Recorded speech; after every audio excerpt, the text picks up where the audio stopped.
Okay, Judy. Good morning, Lila. I'd like to thank you for participating in our Oneida Elder Interviews. And I'd like to begin by asking you to tell us your name and then spell the whole thing for Bob, our recorder here. And then tell us where you were born and when you were born. And then we'll go into your family from there. Okay. My name is Lila, initial R, Watts. I was born on the Menominee Reservation, which is Kashina, Wisconsin, at St. Joseph's Hospital. My birth date is October 29th, 1943.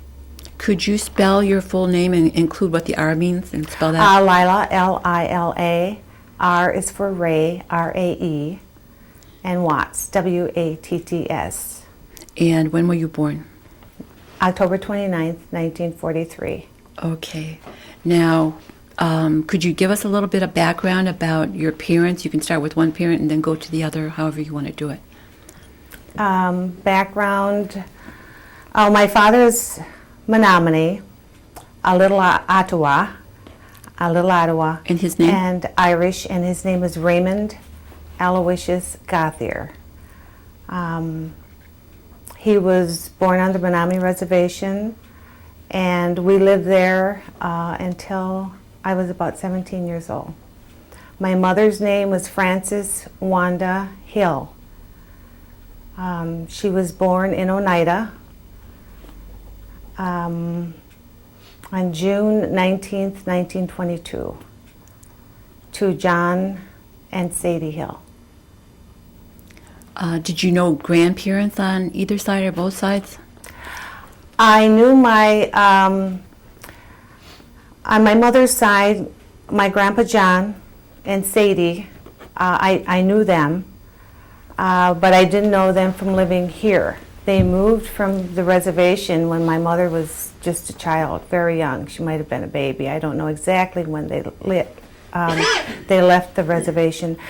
But they lived around Green Bay, and they moved to Gleason. I remember my grandparents living in Lily, Wisconsin, and they had this little wooden house there, and I remember going to visit them there. I don't remember ever coming to Oneida as a child. I knew on my father's side, my grandpa's name was Aloysius Gauthier.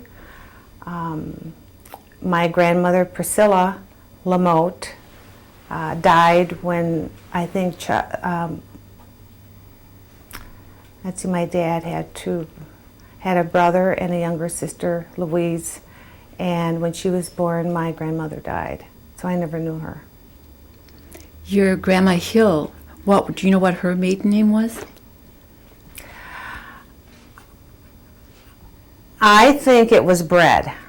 From the paperwork that I got from the information on the genealogy, and from that point it was Bread. There's very little though on there, very little information right now.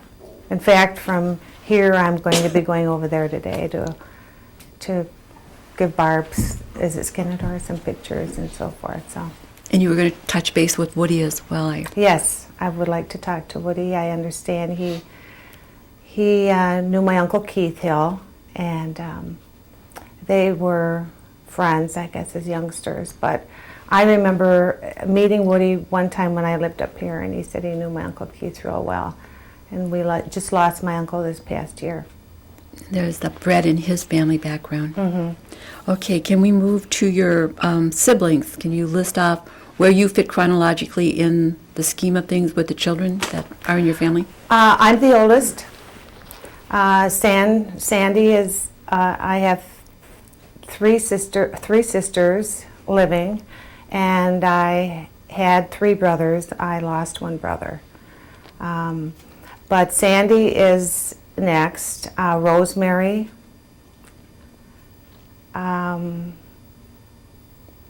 Debbie, she's the baby, and then my brothers, Kenny, Raymond, and Gerald. Okay. Now, With your parents, and yourself for that matter, did any of you attend the boarding schools? No, not that I know of. My mother's education was less than 8th grade. And my father told us he went to Haskell and graduated from there. I don't know that for a fact, though. Okay. But there was no boarding schools that I know of with, there was very little mentioned about boarding schools. I probably heard more after they got older about other people. Okay. What was it like to be a child on the Menominee Reservation, and looking back at some of the responsibilities and fun activities that you and your sisters and brothers were involved in? Well, we lived in the open until I was about, which is a part of the Menominee Reservation. We lived there until I was probably about 10 or 11 years old, and then my dad had a log house built about 3 miles from Kashina, and it was off Highway 47. It was a beautiful log house, 4 bedrooms, full basement. It was back in the woods. We had no electricity lines running through there, so there was a generator that we had. And I would have to say that most of my, thinking back at my time as a youngster growing up, it was happy, ruled with respect and discipline.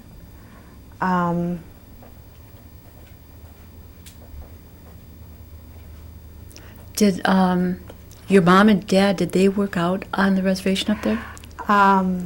Yes. My father had a minnow business. He actually worked for the he worked at the mill in the open, the logging, and he was also a night watchman. And then he started his minnow business, and my mother trapped minnows, and my dad bought a truck and he sold them to people in Chano and in Antigo, Wisconsin. And it was my job as a youngster. I was the oldest one, so we had a creek in the back of our house. We lived in a part of the reservation that was beautiful back there, and we had this beautiful spring.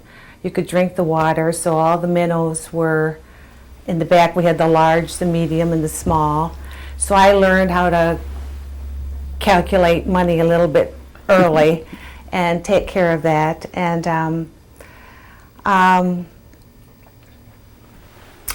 from there, I guess, and growing up, I mean, did you ask about just growing up? And yeah, well, I guess because I know a little bit about your background. And your mom, you said she had gone or sent away for courses to become a nurse. Right, that's correct. My mother, she was uneducated. She had less than an 8th grade education. But because of, money, and my father was an alcoholic, and unfortunately he lost that business. He ended up in jail several times, and ultimately in Waupun State Prison. Because, as you know, Indian people were sent to prison for violating their probation, parole, I guess it would be. And so she sent away through the mail and got her LPN license. And so she worked at St. Joseph's Hospital for quite a few years. She worked first as a nurse's aide, and then she worked as a nurse there. And sometime around the time I was going on 17 years old, my father decided he wanted to leave the reservation. And he was in prison at the time. And so he jumped this wall. My mother picked him up. We picked him up and took him to the bus station, and we went home. And she packed everything and took 7 kids with all of us screaming we didn't want to leave. And we all ended up in Chicago, where she had 6 sisters living who helped us all. You know, we just were kind of spread out all over. And so I think it was very tough for her to do that, and it was tough for the kids because it was tough for me, I remember, because I didn't want to leave. I had my friends here. I thought Chicago was going to be bombed and I would die very young. So, I mean, all those insecurities, I guess, you know, I felt very secure living on the reservation. I know you were talking at one point about cooking at home, and I was going to ask you a little bit about that. And then, did your mom do any canning, or did she or your grandma collect any of the wild plants for medicine or food purposes? Well, I remember my grandmother always looking around, because in the back of our house it was all woods. And she would go looking for, I thought, roots, plants, you know, but again, nothing was ever discussed. She would just go out there looking around while we run around and we played. We did a lot of season berry picking when that came out, blackberries, strawberries, blueberries. My mother canned every year. We went cherry picking in Sturgeon Bay. That was a part of our it was a part of her annual income, and she canned venison. My dad was an avid fisherman and hunter, so she canned venison, and we had fish. You know, he went spearing. He's very competitive.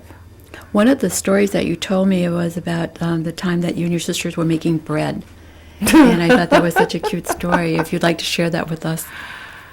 Well, I was the oldest, and it was, I guess, time for me to learn how to make bread. And I had to make like 8 loaves of bread and a pan of biscuits. But before I learned how to make bread, and my mother was showing me teaching me how to do this, I thought, well, I'm going to try this while she's not here. And so I got the yeast and put everything together and thought I was doing a good job. But in mixing it together, you know, you have to knead it and mix it. First you stir it and get the... Well, anyway, ended up this big lump with nothing but flour and all this. It was terrible. So I was afraid that she would be very upset with me. So I had my brothers and sisters go out in the backyard and dig a big hole, and we buried the dough back there. And then what happened? Pardon? With the puppies? With the puppies. Yeah, the ones that ate. Is that a different story, where the puppies ate it and they blew up? Oh, that has to be something else. Okay. Yeah. Well, okay, we'll go from that story and back to when you were growing up on the Kashina Reservation. What schools did you go to? Apparently the grade schools and high school, partially? Well, I was raised Catholic, and so I went to St. Anthony's in Neopet, and when we moved to Kashina, I went to St. Joseph's, and graduated from St. Joe's, and went on to Shano High School. Back then, as you know, being raised Catholic on the reservation, there was probably the majority of people up there were Catholic. We had one public school, and the people who lived in Zor were the traditional people, of which I had no idea at the time. All I knew is, people called them pagans. And later in life, I got to go up there and find out actually, who they were. But it was a fear thing. When we were young, people were afraid to go there. It was almost, I remember being afraid to go there, to go to Phlox or Antigo. In my mind, there was this, I guess, conversation and talk about pagans who lived in Zor. So, yeah. Catholic Church promoted that. I don't know if it was the Catholic Church. Maybe. yeah, they had to be part of it. And maybe people who didn't believe in the traditions of. Is there still a lot of traditional people there that live around that area that practice Yeah, I ceremonies? think Zora's still there. I haven't been up there in quite a while. I go to visit. My sister lives in South Branch, but no, I haven't been up there, so I don't know. I know they just recently had the Sturgeon Feast, and my younger sister, my baby sister, who's 15 years younger than I am, is practicing customs and traditions of both Oneida and Menominee. What was high school like? Were they pretty, was there racism or people friendly, or what was it like? I don't remember that. I think I had a wonderful mother and dad in that respect, because I don't remember that being discussed in our house. I don't remember being a part of it. There was probably racism amongst our tribe. There was racism because my mother was Oneida living on the Menominee Reservation. She had very few friends, but my mother was a very private person. There was a woman up there who they had foster homes, and she was white, and my mother was very close with her. She worked at the hospital, but she was not really accepted up there. I always thought, because she was pretty. People were jealous. I think you can have jealousy anywhere, but I think from that respect, I found that. Going to Shawano from the reservation, I was in 8th grade, and moving on to Shawano, I was involved. I was a cheerleader, and I got along socially great with the kids in Shawano.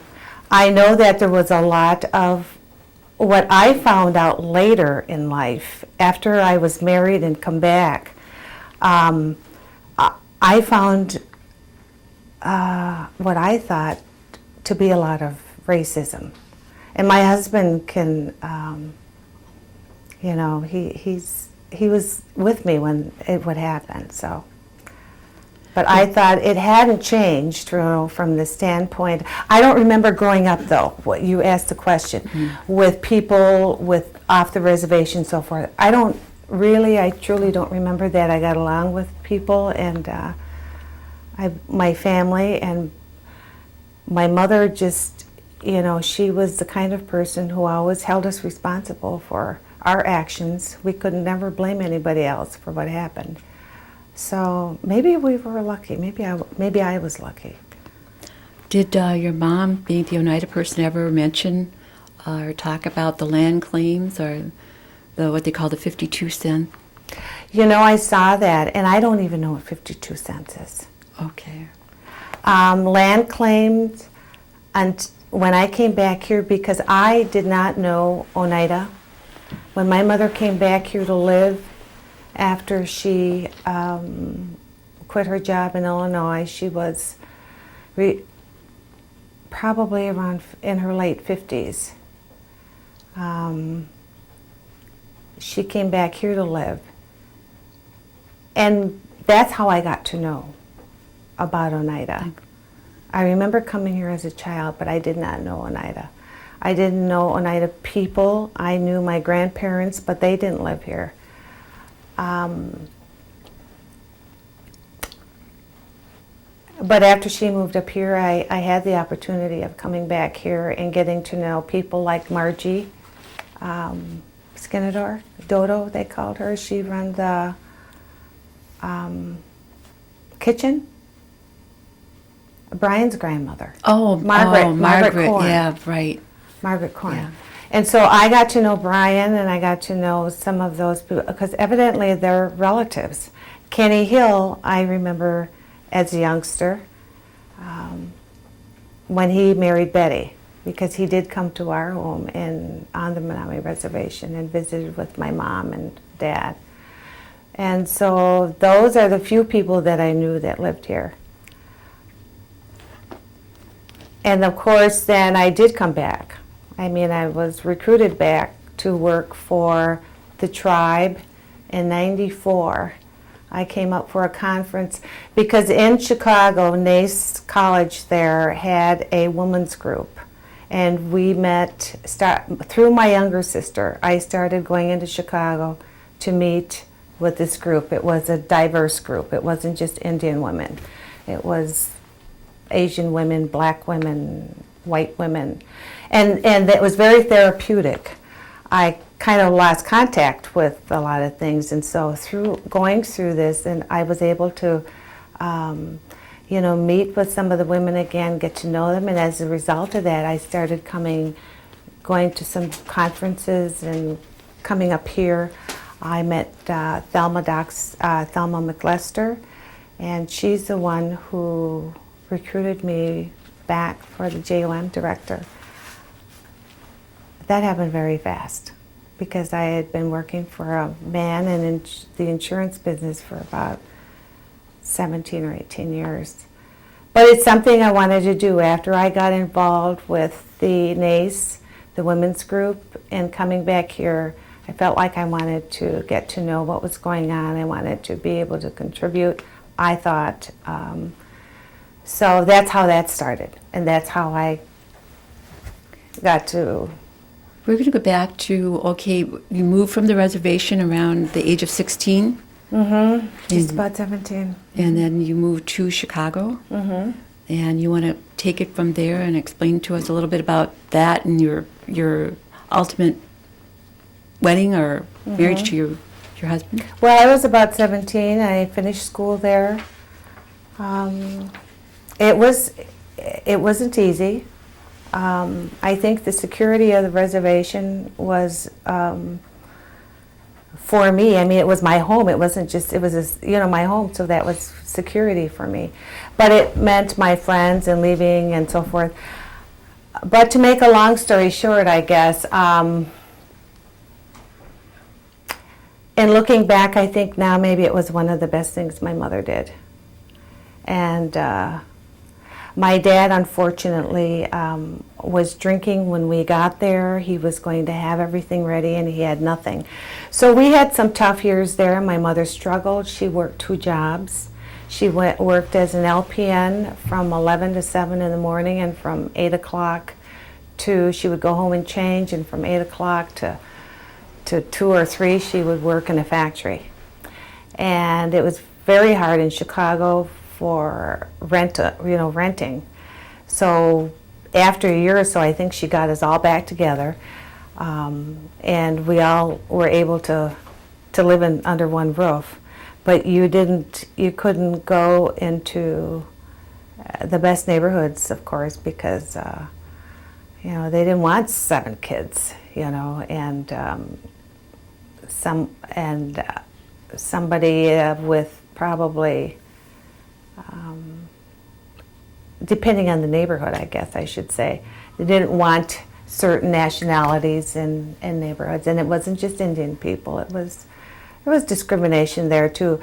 But what I think is I got to learn and know about. I was educated about other people and got to know other nationalities and so I think that was a plus. But when people say that you leave and you didn't stay, I don't think people have an idea how tough it was for some people to go, to leave, for opportunities, what they thought for their kids. So my mother and dad, in spite of his alcoholism, had great work ethics, and I don't think there's one of us that don't have that same ethic, as far as having to work and take care of your family. So then when you were in Chicago, is that where you met your husband?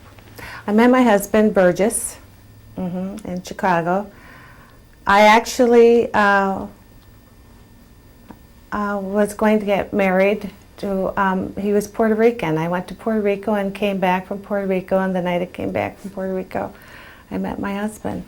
And it was really funny because, you know, he's riding in this 57 Chevrolet down the street, and I just said, who is that guy?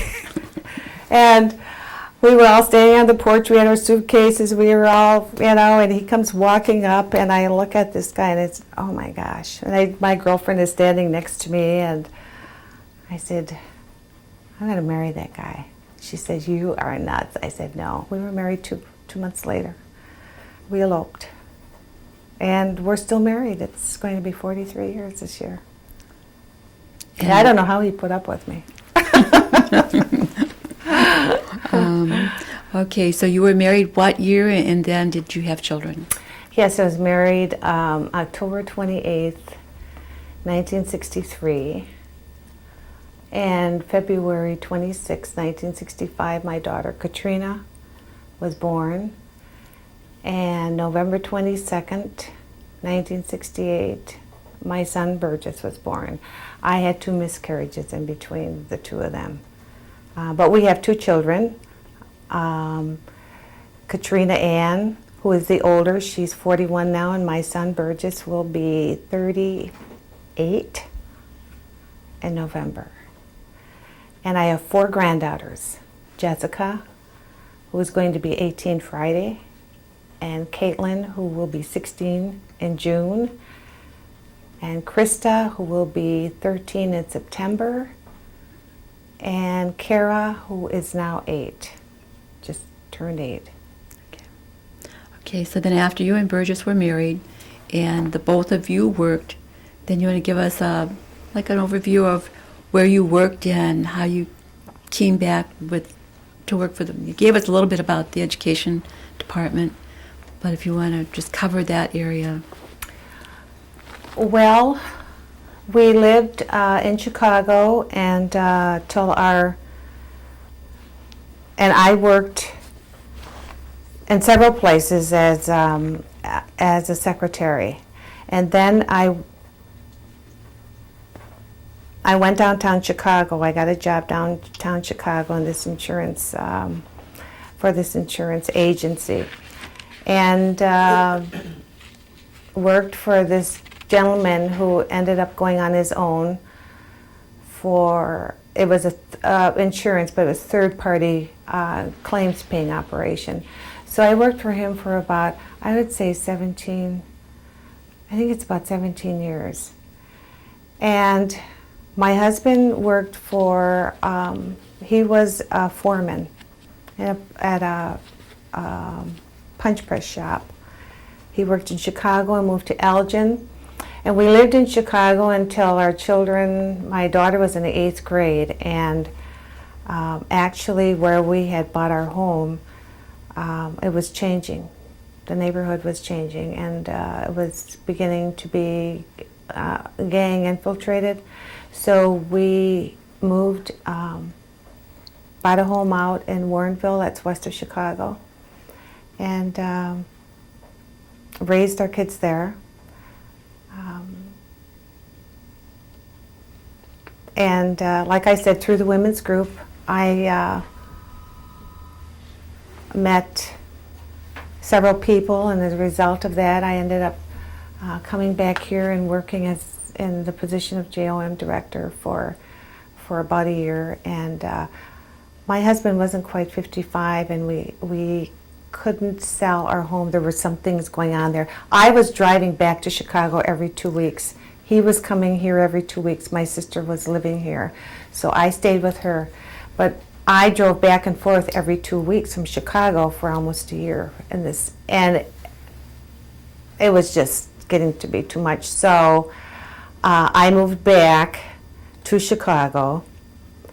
By the way, I have to say, working as the director for the JOM, that's a federally funded program. That was very educational for me, I should say.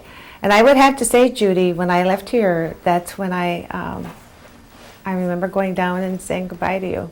And you just floored me because you said, I don't remember that. Short-term memory or long-term. So I went from that position back home and decided that my calling still was, I still wanted to come back. I still wanted to live here. And so I came back and I worked in accounting for a while. My sister was the purchasing manager over there, and I was an ET, I think. And then I got on the gaming commission as an administrator, and you were working as a gaming commissioner there then at the time, and there was an election coming up. And I remember we pounded the pavement for that and got signs up and so forth. And I just remember my whole family was here, and you know, it was exciting. I don't know how it happened, but I won. And I really enjoyed what I was doing. I really felt like I contributed something. One of the great things I think about working for the tribe is that there is a there's such a diversity, and the opportunity is there. I mean, you really could be well-rounded in all the areas, you know what I mean? Because there's elected positions, there's positions in almost everywhere that you're not able to do anywhere else. So the opportunity is there. So after the Gaming Commission, then what? Well, after the Gaming Commission, and that was an experience, I went home.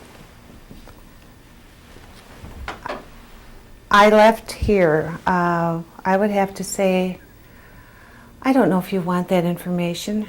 Do you? No, this is your, whatever you want on there is what you want to talk about. Well, let me tell you this. Being a gaming commissioner and doing the job of a gaming commissioner is something that I enjoyed. I wish I could have continued doing it. Unfortunately, I don't think that I was,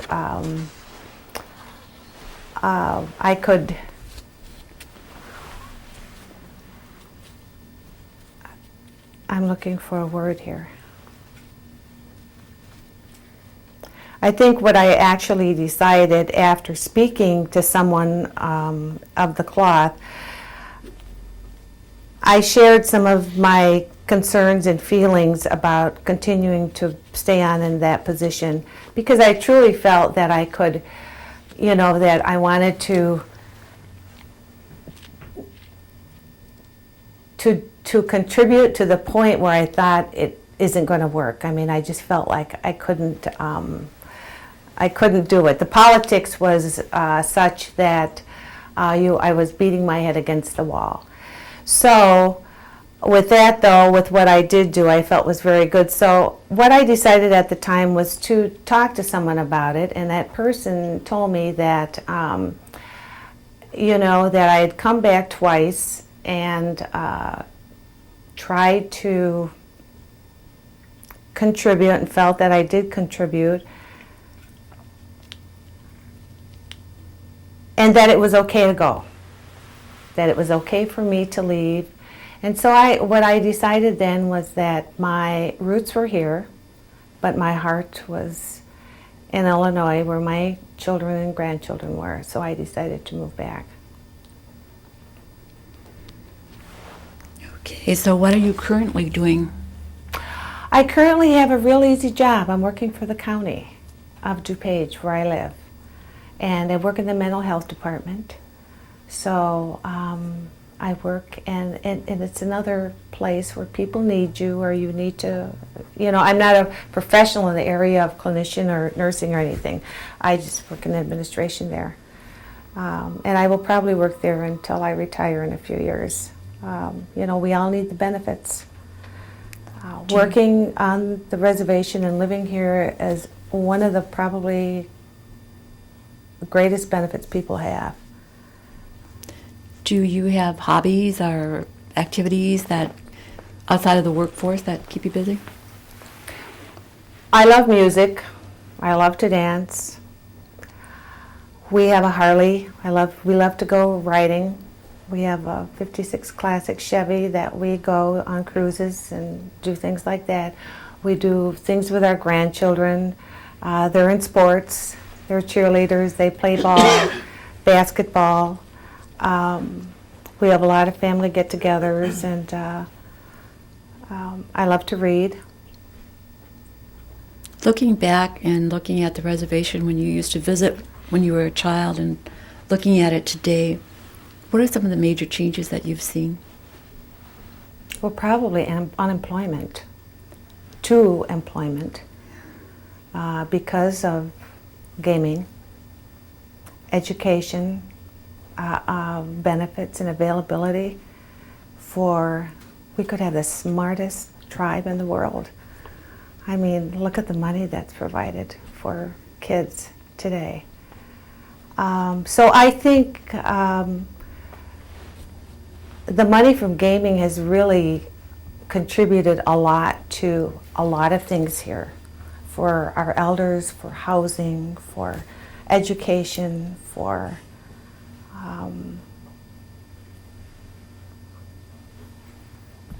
Living in Chicago, do you come out to the health center at all? Or do you use any of the health facilities while you're here? I haven't. I'm thinking of doing some of that now. I'm not sure whether or not I'm going to be able to do that. With the expense of prescription drugs and so forth, I'm thinking about looking into what they do and transporting to Milwaukee, whether or not that would be beneficial, because that's all has to be paid for. So I think some things like that I might look into. When I'm up here, I normally haven't had to go or use the health departments, a health department for anything. Okay. Looking back and looking forward, what does it mean to you to be an elder?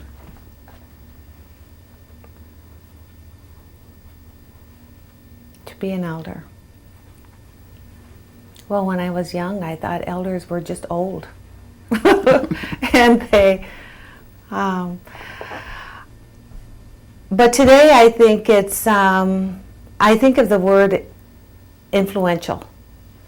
I think elders can be very influential. I think elders, and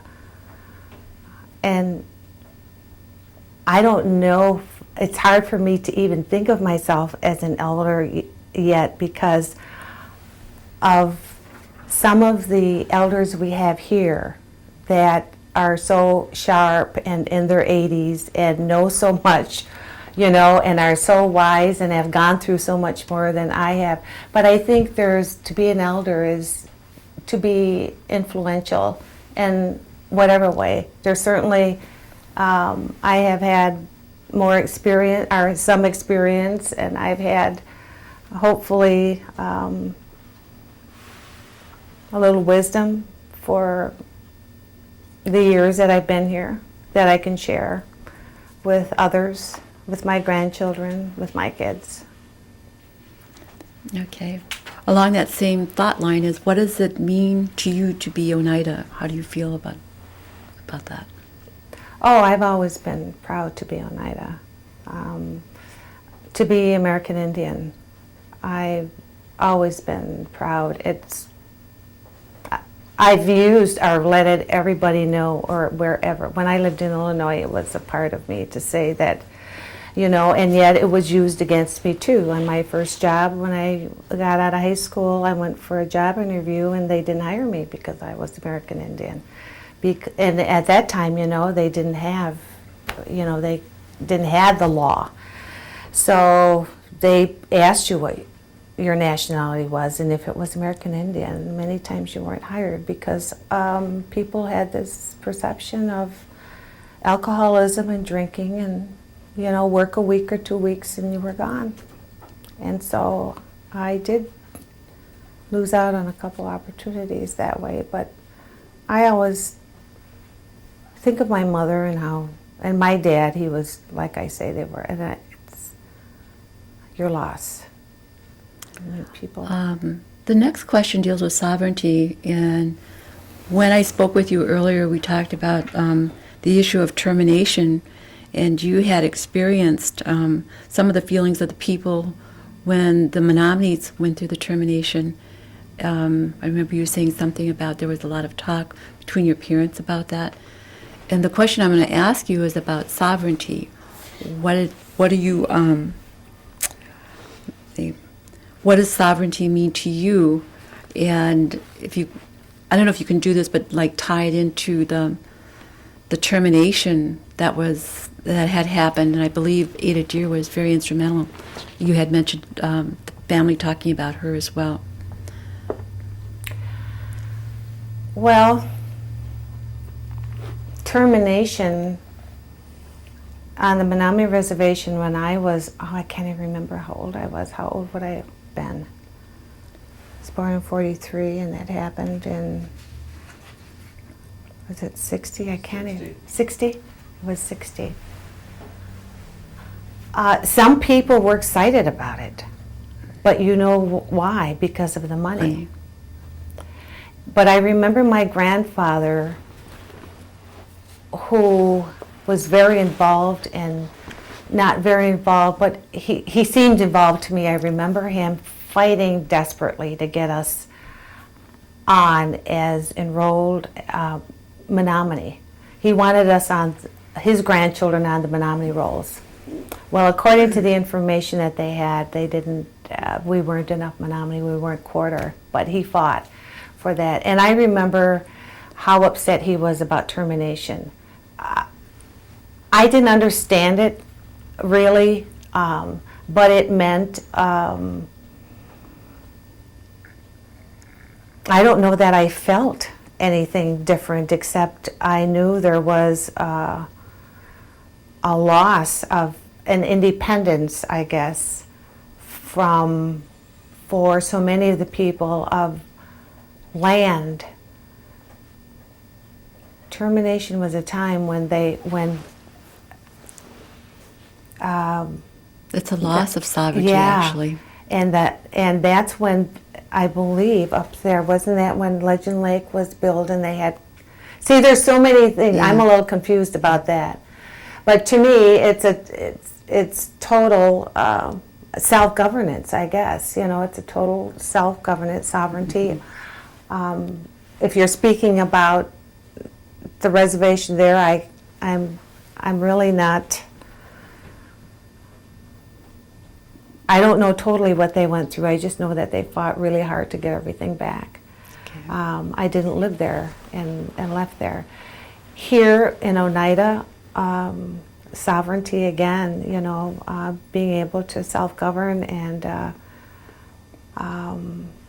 but I think it's a freedom to me that should be non-discriminatory for everyone. You want to explain that? Well, including a self-governance. It seems like in certain things, and maybe I'm getting this confused with some of the things it seems to benefit, and maybe that's just our government, like the sovereign immunity. That seems to be very discriminatory in areas where it helps, where it's good for some people and it's not good for others. So when you talk about sovereignty and freedom, and you know, it just, and maybe because I don't live here, and I haven't been where the government has been such that it's still new, and there's so many things that need to be done. Okay. Am I confusing you? No, I think I know what you mean. And I was thinking about the Public Law 280, which all of the other tribes in the state of Wisconsin fell under, but because the Menominees were terminated, they didn't fall under that. So there was an irony about that whole termination and the overturning of the termination, so that they're once again back as being a sovereign nation, where I think they have more sovereignty than the Oneidas do, but that's my opinion. One of the areas that I skipped over, and I meant to catch it earlier, was we had talked about ghost stories that some of our tribal people they share, and it's interesting that a lot of them are the same. So I was wondering if, being from the Menominee Reservation and the Oneida people, if there are any ghost stories, some people call them witch stories, that you're familiar with. I'm not. No, I'm not. I remember my grandmother telling ghost stories, talking about, telling stories, but they were scary. I don't remember those. I just remember they were scary. And now when we talk about it, we think about those stories probably were very meaningful, and we just, for us, I mean, the stories that we were used to were, when I say that I don't remember those, I grew up with Black Beauty and Cinderella, and you know what I mean? I don't remember any of those kinds of stories. I remember my grandfather and my grandma, and I remember certain things about them. I remember their house. I remember the smell of their house. I remember the old things. I remember. I don't remember extravagance at all. I just remember very simple things. I remember family. My grandpa's laughter.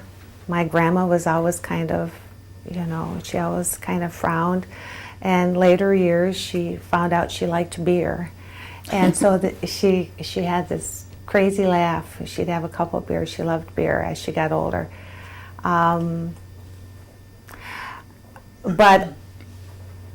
actual ghost stories, no. I remember as a youngster on the Menominee Reservation that one of the elders had died, and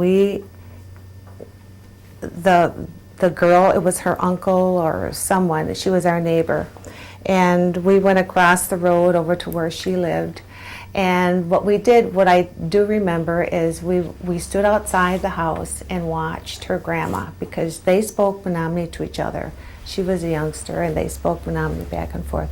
But we watched their passing. They had a pipe, and there were the elders around this table, and they passed this around the table. We were just fascinated by it, by these old Indian people passing this pipe around, because the body, in fact, I don't even know where the body was. It wasn't in the house, but we didn't see the burial. This was just a ceremony the night before.